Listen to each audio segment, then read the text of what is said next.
Welcome, everyone. Hope you're having a good new year. My name's Noah Battle, and this is the Film Formula Podcast. This is our first episode, and today we welcome German Australian actor Daniel Thomas. Enjoy the conversation. Today, I welcome Daniel Thomas. He is a known actor and a filmmaker, and today we are going to dive into his story. Appreciate you having me.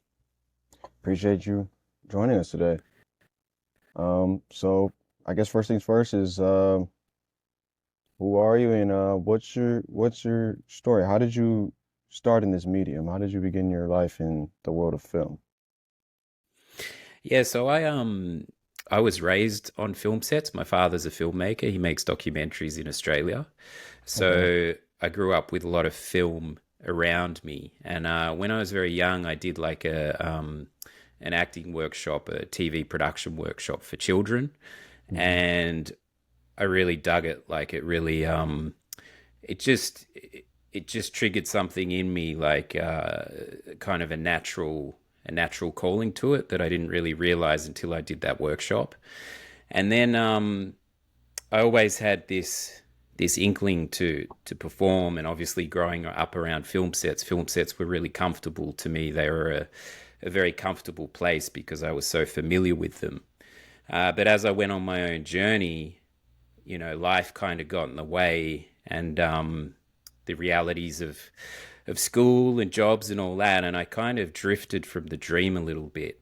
And it wasn't until actually my late 20s, early 30s that I returned to this childhood thing that I knew and really started to pursue primarily acting, uh, and then filmmaking as a whole after that. So it's quite a long. Obviously, lots of things happened in between, but I was after high school. I was working in architecture.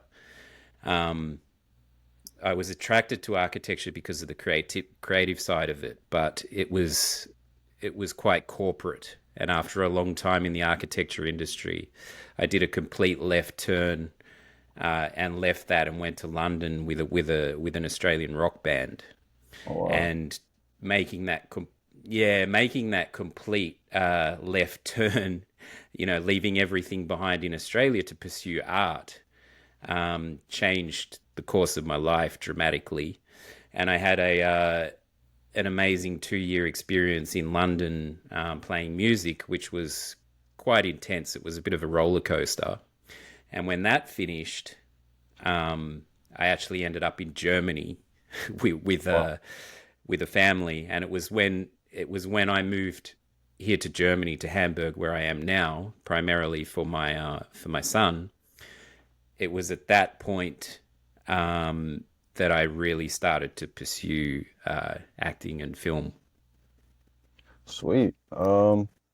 That's interesting. That sounds like a movie in and of itself. Um, yeah. So Germany, how was Germany when you got there? Like, was it a culture shock for you coming from Australia? Absolutely. And not a, it was a massive culture shock, because not only was I moving to a foreign country where English is not the first language, I was also transitioning my career. I was pursuing an artistic career, and in those early years, I was pretty much told I was crazy. Like, that people were like, there's no need for an Australian actor in Germany. You don't have very much German. So if I was in LA or anywhere, it would be tough enough. But coming to Germany and making that decision to go all in on acting was really met with some, like, resistance, but I actually used that as a driving factor. It made me more determined. Um, and I was doing some pretty crazy things early on. I was like throwing myself into everything. I was doing a lot of extra work just to get familiar with German sets. Mhm. I was also trying to audition in German, which was kind of kind of brave, but a little bit silly at the same time, because it's a risk adverse industry often, especially when there's money on big productions and so on. And I sort of, I had a few classic. I mean, everyone has these audition stories, but I was trying to do them in German, which added a whole nother Right. layer of craziness to it. I mean, that's talented. I mean, it takes talent to do that for sure. Yeah, I just think I think it was a bold move to go for those, but I just didn't have the level of German. So, like I say, I was really throwing myself into everything. But by doing that, I was picking up so much and learning and finding my way. But it took me a long time to really focus on perhaps less, but more quality, and also how can I take this into my own hands, particularly as an independent filmmaker and artist? How can I not rely on knocking on doors and asking for, to let me have a shot? And that's very much, one of the benefits of being here in Germany is that I've had to take it into my own hands in a way and start making my own things, um, which has been really awesome. But I was also lucky here in Germany. I got a big commercial, and then I got um, the lead role in an indie feature film that was in English. Um, so I had it wasn't all like, I had some really awesome opportunities that I don't even know if I would have had those opportunities in Australia. Who knows? Mm. Um, and like I say, they taught me so much, but it Right. all kind of has led to me very much collaborating with the people that I've met along the way, and as I say, taking it into my own hands. Nice. Um, for young filmmakers, like not even young filmmakers, anyone that wants to pursue this career or get into this field, can you give them like how many auditions did it take for you to break in, get that first role? It was pretty crazy. I mean, actually, relatively, I haven't done hundreds. I was doing a lot of commercial castings and things like that, Mhm. and I wouldn't actually say there was kind of one break. The the irony of it is, yeah, I mean, obviously the rejection is massive. That's something that you have to become comfortable with. Getting to that point where you go into a room, you try and offer something, and you're cool with whatever the outcome. Like, getting a thick skin and getting used to that rejection side is massive.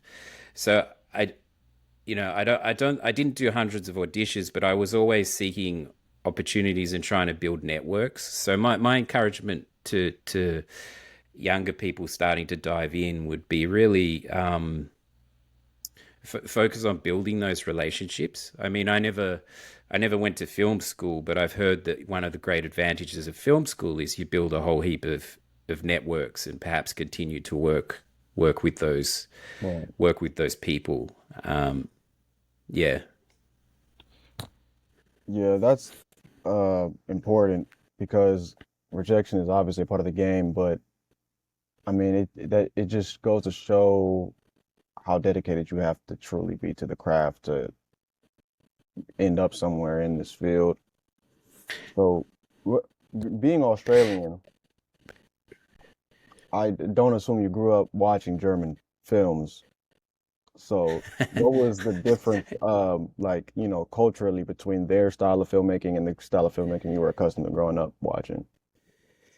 Yeah, no, that's a good question. I had no knowledge of it. And it's very different here. They're very big on crime stuff. Mm, There's a lot of like police shows and things like that. okay. So it was a massive culture shock. But the thing about being on German sets and not really having a full grasp of the language, it actually helped me be a little bit more instinctual because I had to really focus on another element of what was going on and try and pick up things a little bit more instinctually, which sounds a bit strange, but I think it was quite beneficial because it made me really not that I wouldn't be focused anyway. I'm a very focused person, but it was like it made me more focused. But I had a lot of like, what the heck moments where I was just like, on a German police show, um, wondering, how did I end up here? I never thought I would be like on a German. And I often had, on the German stuff, I had really small roles. I never had dialogue. So it was always like drug dealer, cop number three, um, things like that. So, yeah, there's a few funny stories actually about, about German sets. Um, So yeah, it was very, very different. And the classic thing for me is I've only shot one short film in Australia. Like I had a role in one, was the first short film I ever did, and Mhm. that was in Australia. All the other work I've done has been in Europe. Um, so it's an interesting position for me having all this experience in Europe, but I really would love to do something back home as well at some point. Yeah, that'd be nice. So when you were, It would. Yeah. yeah, I mean, I know maybe like a handful of Australian actors. I'm assuming you know more. Is it a big thing in Australia, or is it more like how it's viewed in America, where it's like a very niche career? It's quite niche. One of the things that drew me to, like, I love Australian cinema, and I love that we're finding call it our Australian identity in Hmm. cinema, and I love the films that are kind of truly Australian. And truly Australian to me is like embracing native culture and films about native culture, and um, that are very stylistically Australian, but I mean, there's even like the old school Mad Maxes, stuff like that. But the issue is funding. Funding I think is can be tricky anywhere. Um, the thing about Germany and Australia, there's definitely more funding in Germany, and there's a real appreciation for the arts here in Germany and in Europe. There's a few sort of differences in attitude in terms of if you're someone who wants to pursue art. But I've found the funding process in Germany to be just as tricky as it is at home, even though there's potentially more money, um, more government money given to film. So it's an interesting thing between the two countries. If that makes sense in terms of like Yeah, the appreciation for art. yeah, definitely. I mean, in America, it's more like a dream type of thing. Like if you say you want to be an actor, people will tell you like you should probably just go to school and be something else. But I mean, the people that really care about the craft, I mean, they won't listen to what anybody has to say. It's very much what you said before about the dedication and the commitment. Mhm. Like, I think I think if you have something to say, it's about what are you trying to say, and what can you offer, and what can you bring. So for me, the overarching thing of like storytelling, um, it's about whatever I can offer. And if I can offer something in a writing sense, or if I can offer something to a character, that's great. But I've let my ego really take a back seat now, and it's more about it really is about what am I trying to say? How can we collaborate? What's the best role, whether that's writing or playing a character? What's the best thing that I can bring to this? And if I'm not a good fit for something, that's totally cool too, because it's about what's best for this film. Um, so yeah, but that dedication and commitment, if it's something in you, and you have this inkling, or this feeling to do it, that's what gets you through the struggle and through the hard times, because you're willing. You're just, for me, there's not really any other option. Mhm. And that's why I'm able to go through it can be quite an isolating thing. And I can go through the rejection, the isolation, the not knowing where the next job's coming from, because I have that dedication, and that's what carries you through. Yeah, that's big.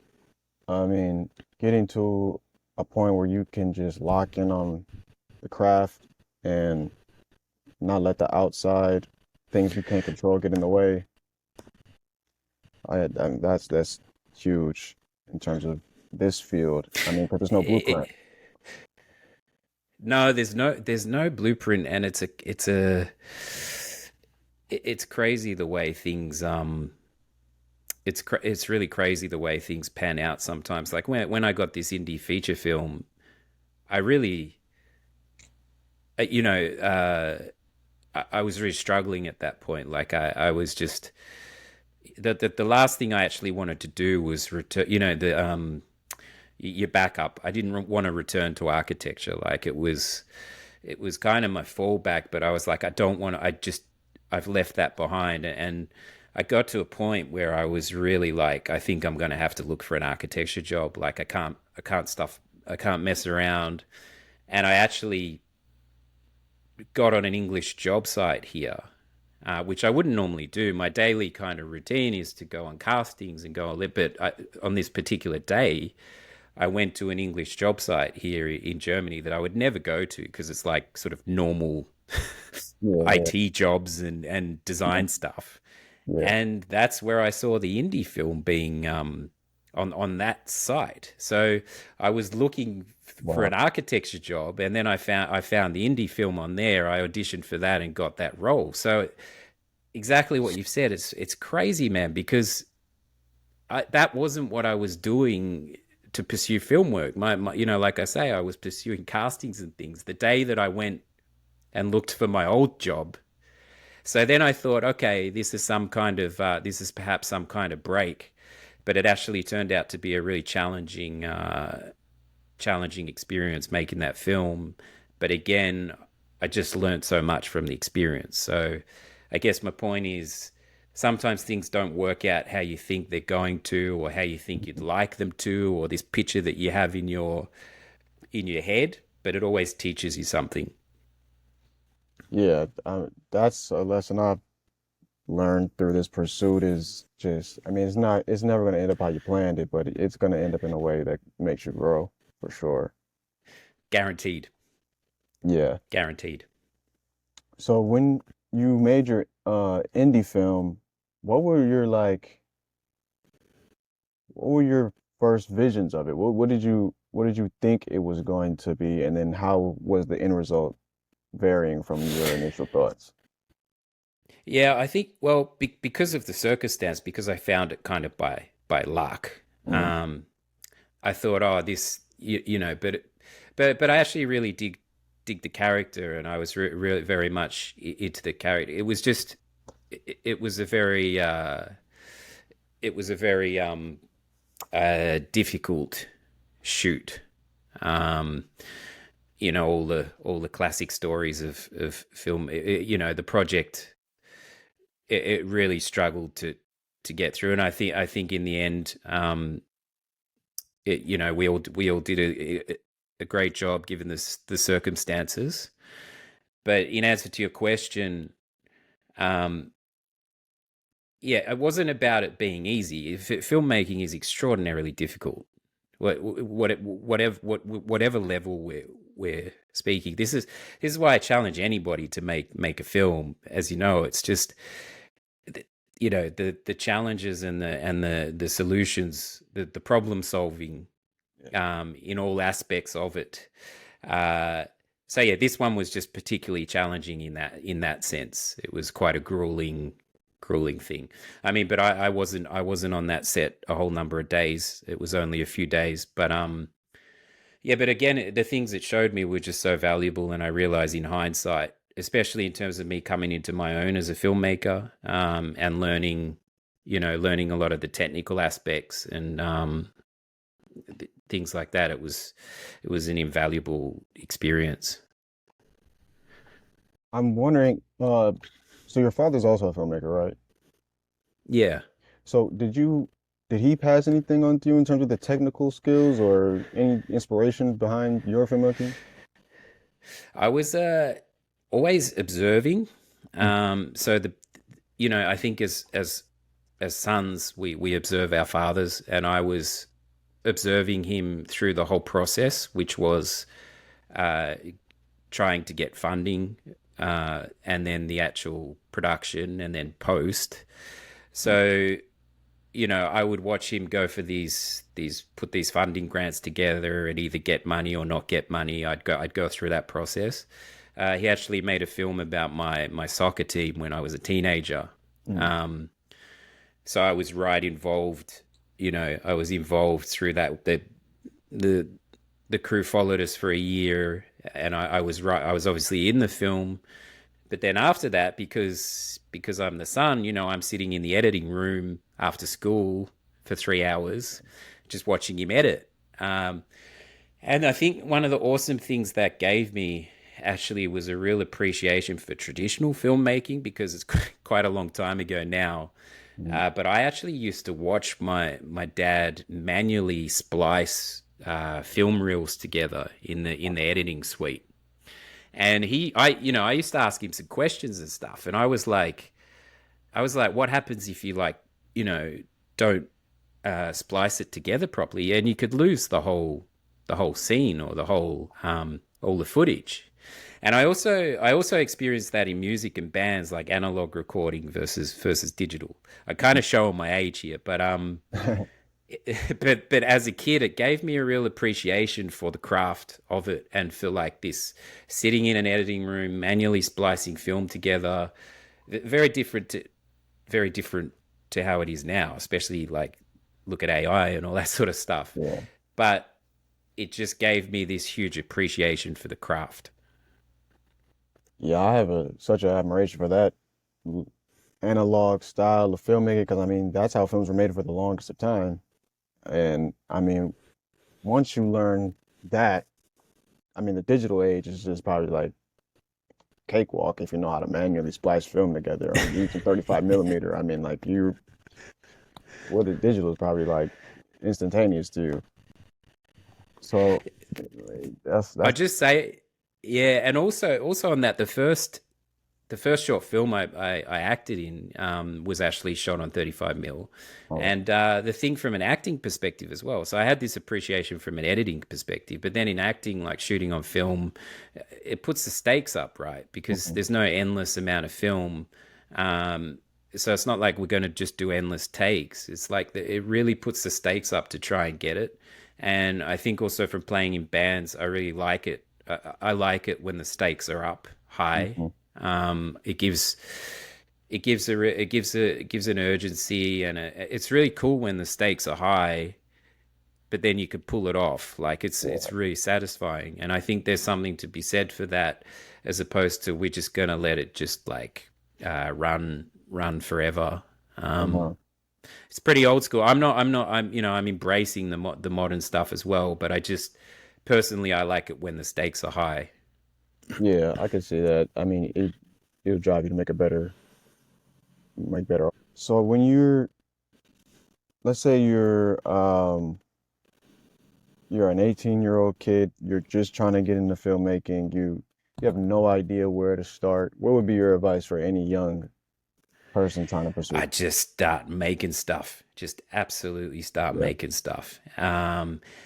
For me, the biggest struggle I've had is with like perfectionism and taking a long time to really try and get things perfect. And in recent years, I've really actually now got far less. I've got a lot better at not being such a perfectionist. Obviously, I want the best quality, but I think it's so valuable just to make stuff and try and make it reasonably quickly, um, and just keep doing it. And it's like the more you make stuff, the more people you meet, the more you learn. But most importantly, the more you find your voice. And I mean, I wouldn't say that I have my I think this is a lifelong journey finding your thing or your voice.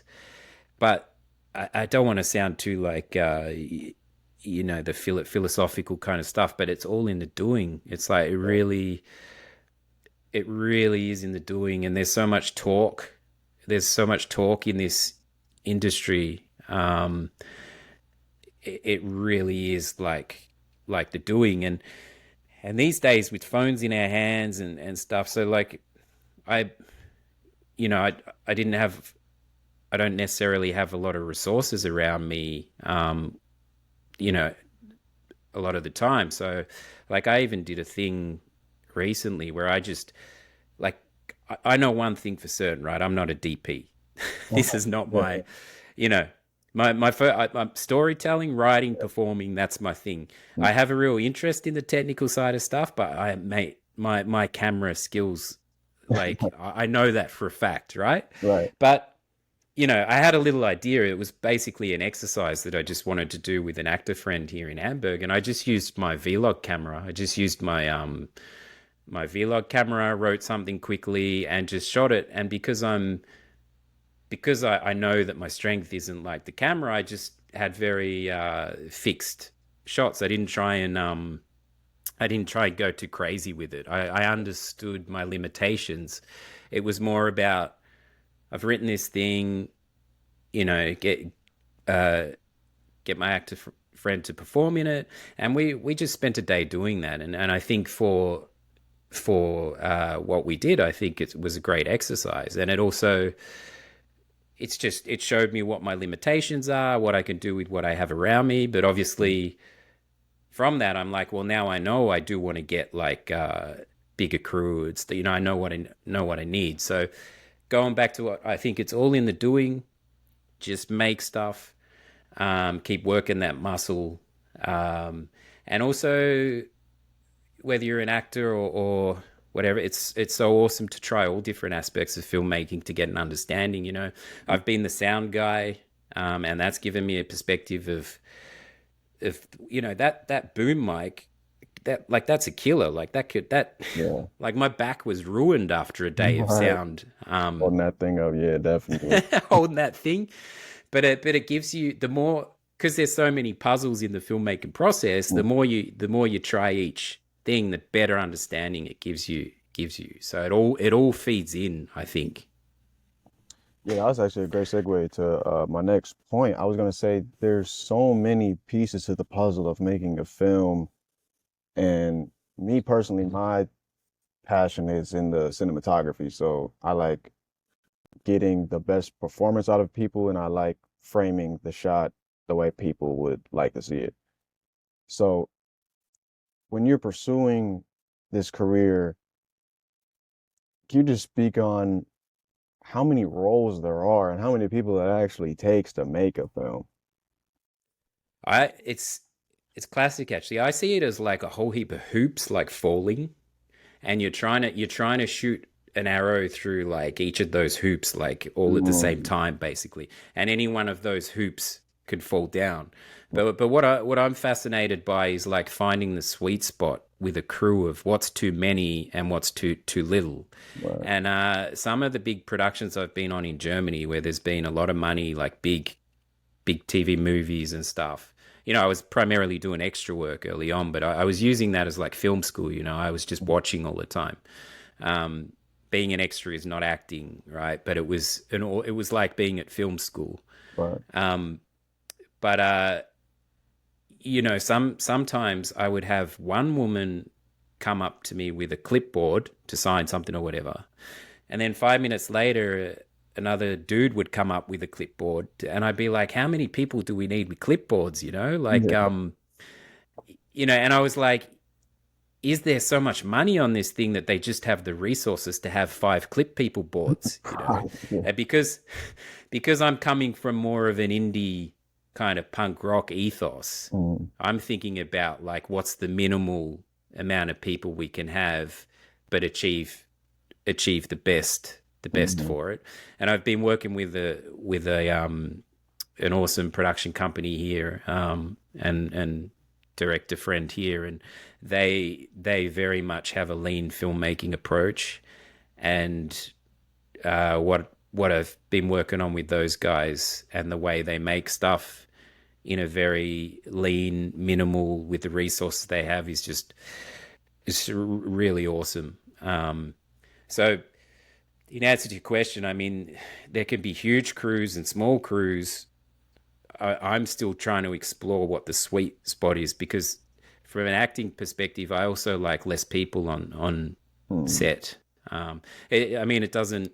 It is what it is, but primarily it's about like, again, what's the best for the thing and how many people do we need?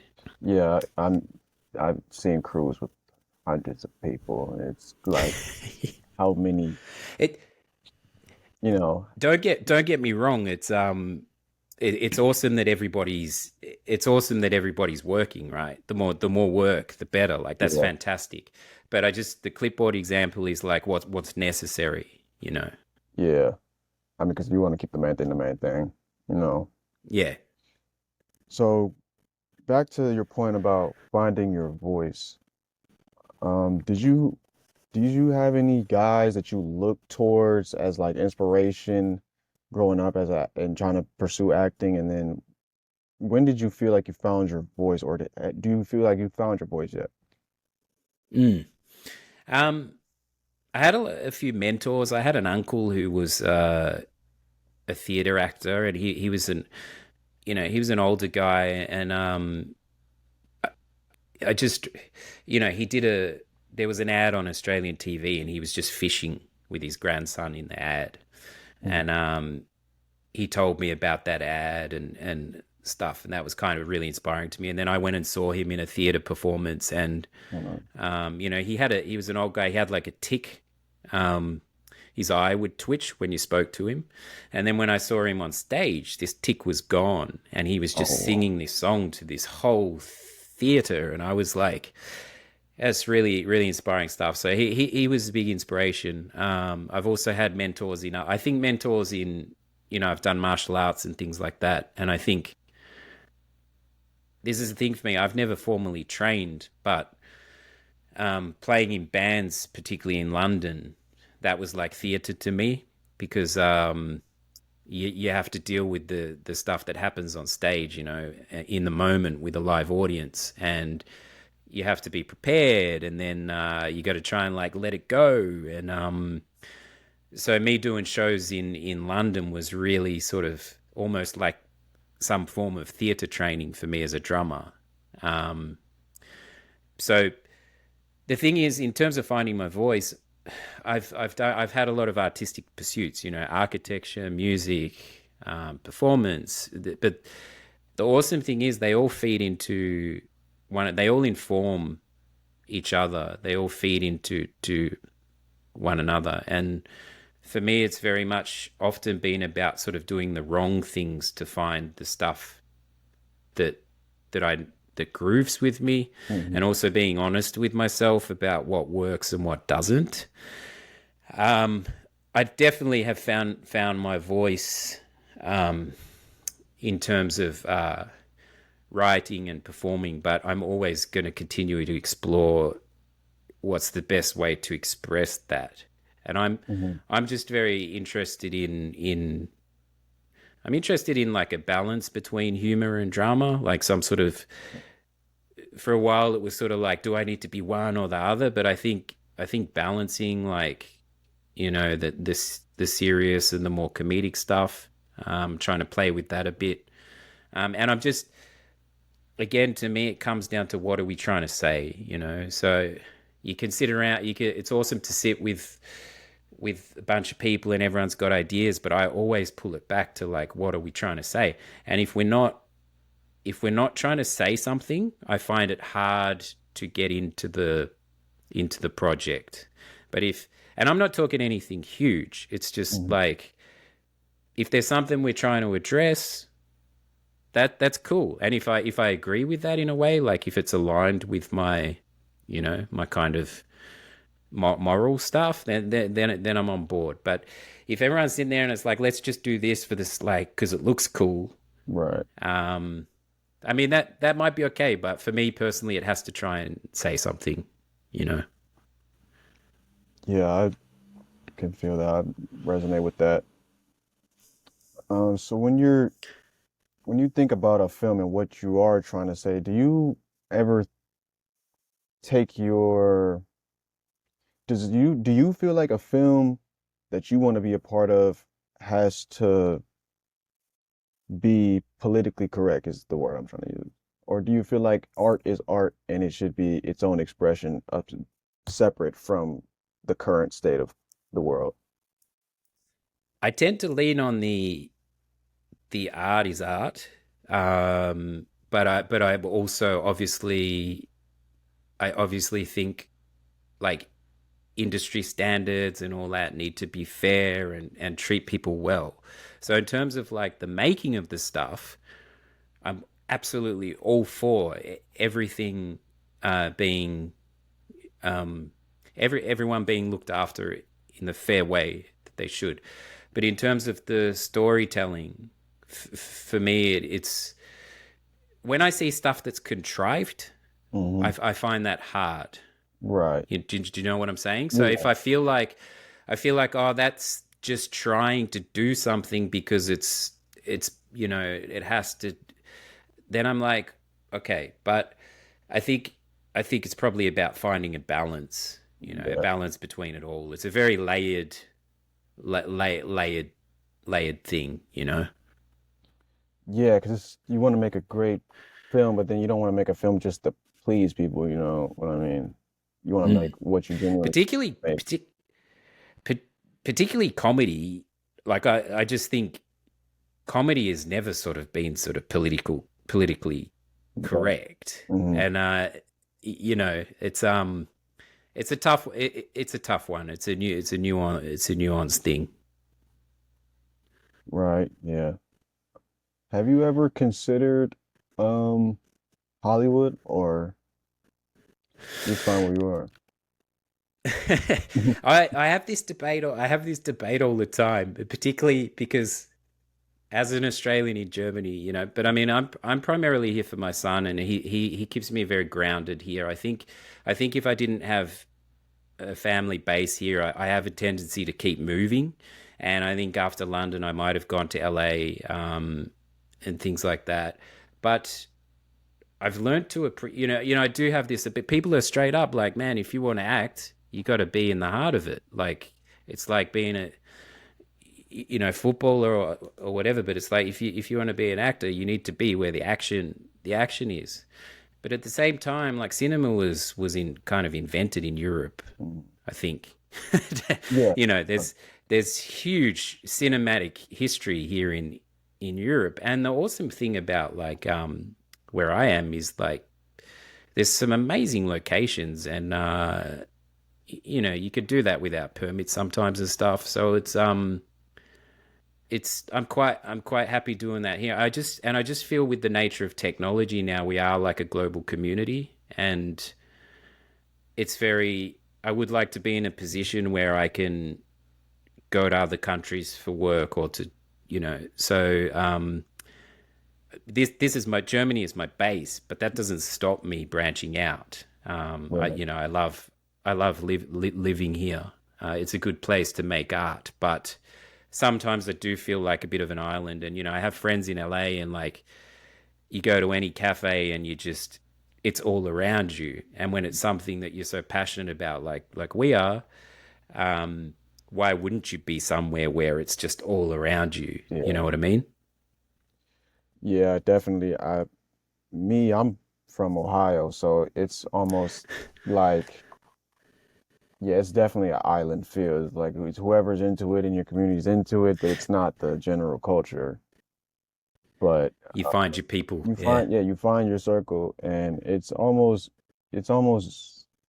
nice in a way that it's not all around you, because you get to make your art, you get to send your message, and it's not, you're not, you know, it feels less competitive. It feels just more organic and artistic. That's true. I think I would struggle a bit, like I said, I'm not a big one for the talk, you Mhm. know.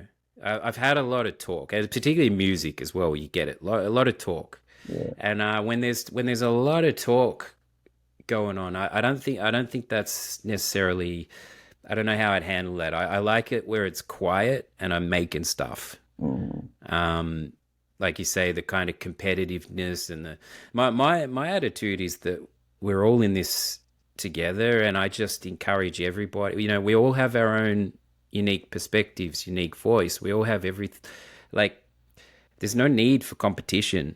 Um, we can all rise together, and I firmly believe that.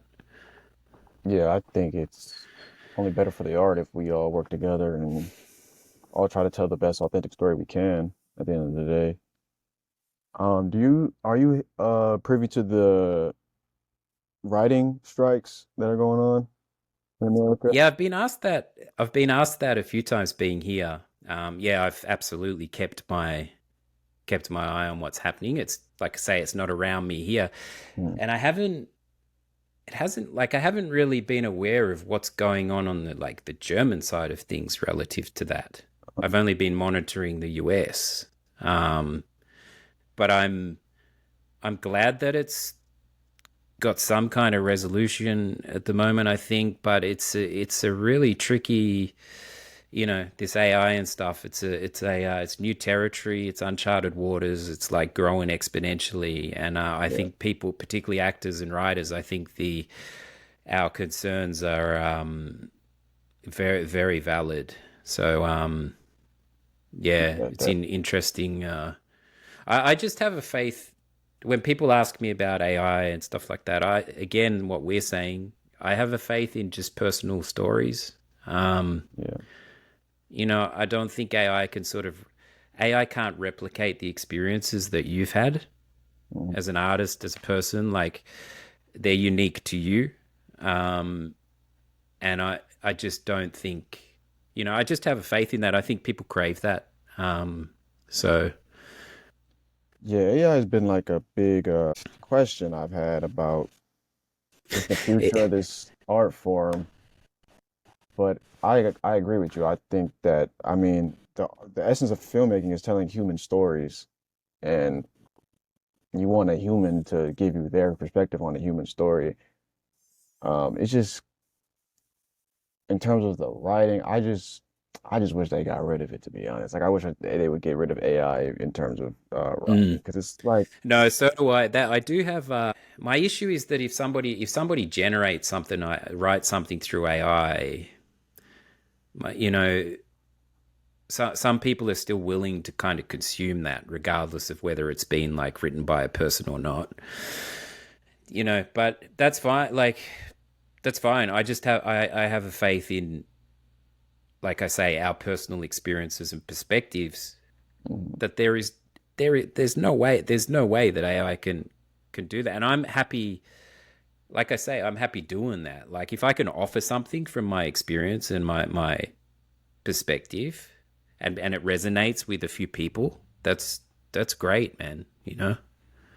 yeah, I think just with the introduction of this new technology, I think it further emphasizes how great the human aspect of storytelling is because like you said, an AI cannot, no matter how much it knows how we talk and what we like, it's there's no way it would be able to replicate a genuinely human story that's original, authentic, and told in a way that's meant to resonate with people.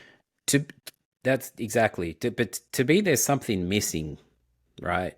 Mm. So, like I've heard people say, "Oh, I typed into AI, write something about like someone in the 1920s or whatever," and they read it, and I'm like, okay, that's kind of clean, but there's something missing. And to me, it's also like music. It's like you see a band or something, and sometimes it really resonates. Other times, there's like something. It's that something that's hard to define, but and who knows how like crazy AI is going to get in terms of like having a conscious or Yeah, or whatever. yeah, But right now, to me, it's all a little bit too clean. And I have, like when Kindle came, people still crave real. It didn't kill the book. yeah. People still crave the real page. Mhm. It's what we feel. It's the stuff we feel. So I have a faith if Kindle didn't kill the book. Yeah, You know what I mean? yeah. It's the tactile, physical realm of the art that I think keeps people, invested in Tactile. people. Yeah. Yep. Because I mean, for Yep. school, they send us screenplays and scripts to read and analyze, but I always order the actual physical screenplay with the bulletins in it. So, because I don't know, it's more visceral and real that way. I love it, man. When I get a script, I have to have like I have for a role. I have to have that thing printed. Yeah, Yeah, it's part of like got to be in the in the in the in the hands. yeah. It's the same thing with music. How they all the music went digital, and now nobody has the CDs anymore. Nobody has vinyl records. I still get vinyl records because I mean that's the tangible part of it is what you know keeps you. It burns a memory in your brain. Like it puts more value on it. I think the cleanness and the noise the constant noise we have, I think that just creates like anxiety more than anything. So Yeah.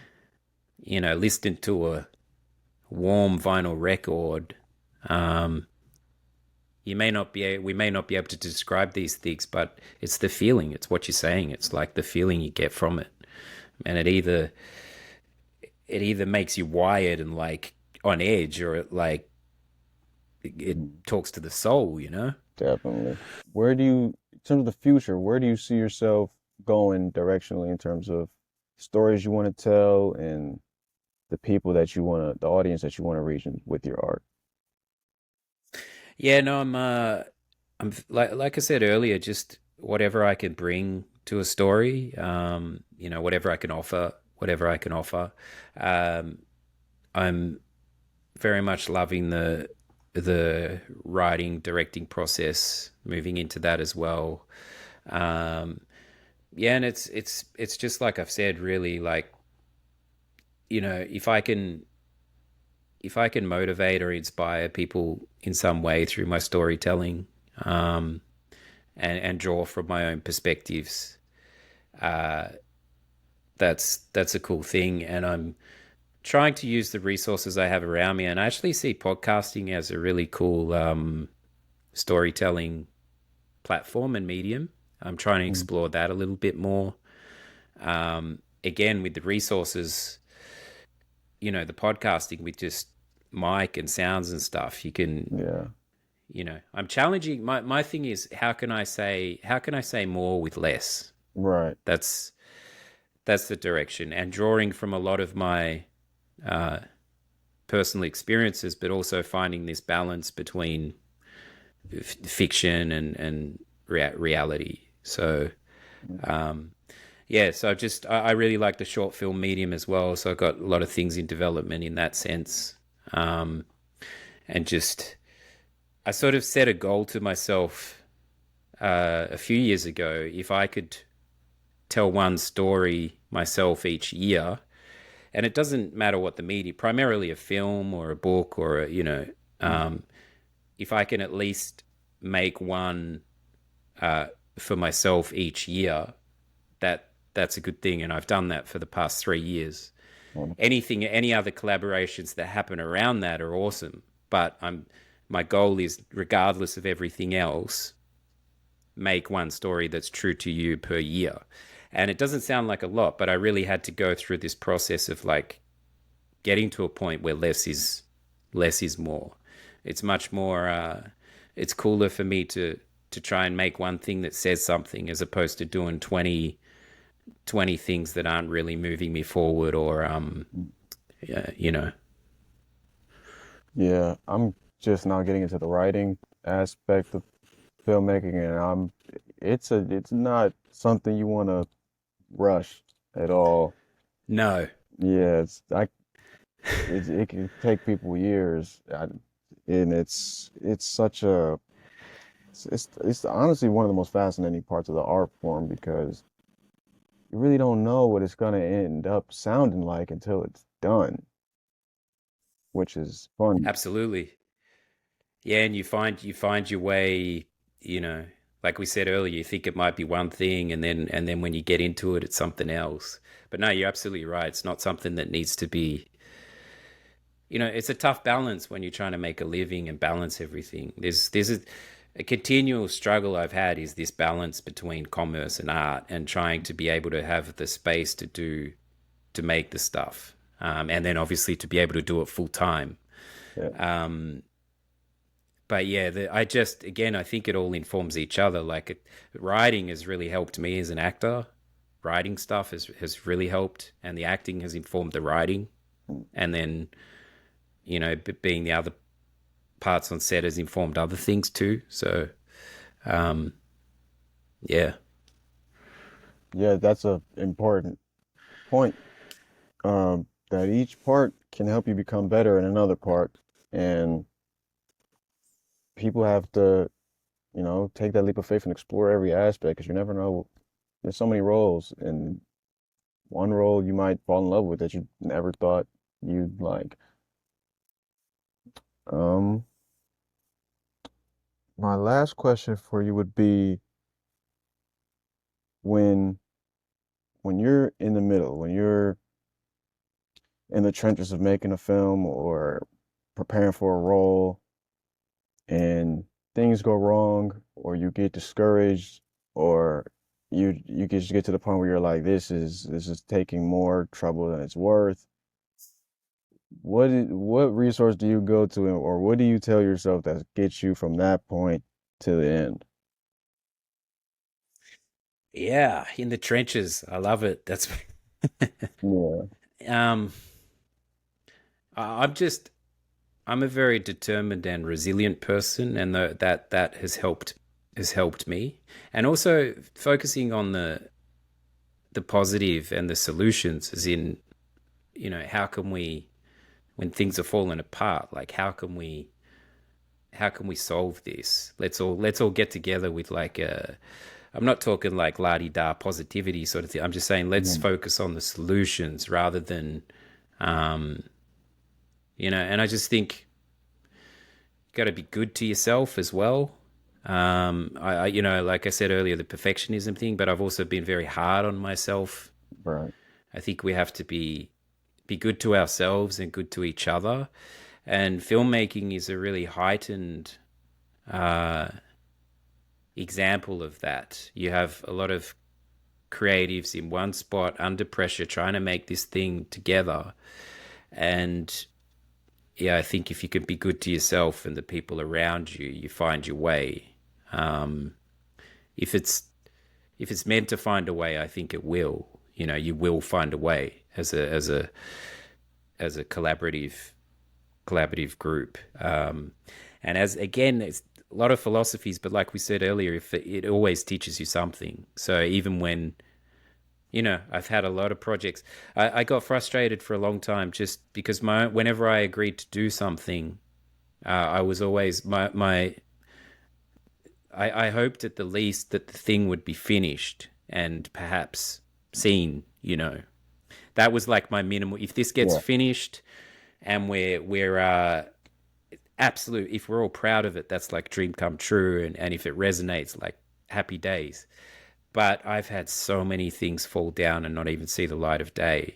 Um, things that I've very much like committed to and gone all in, and they just that's again the stakes and the risk of it. Like it can fall down at any stage. It can fall down in post production. It can fall down and so um, these days there's still an element of like of the risk, but yeah, I try and even if I agree to something, there's no guarantee it's going to see the light of day. But I try and make my choices a little bit more um, selective, just in terms of am I willing to put my time into this? Because time is the biggest thing.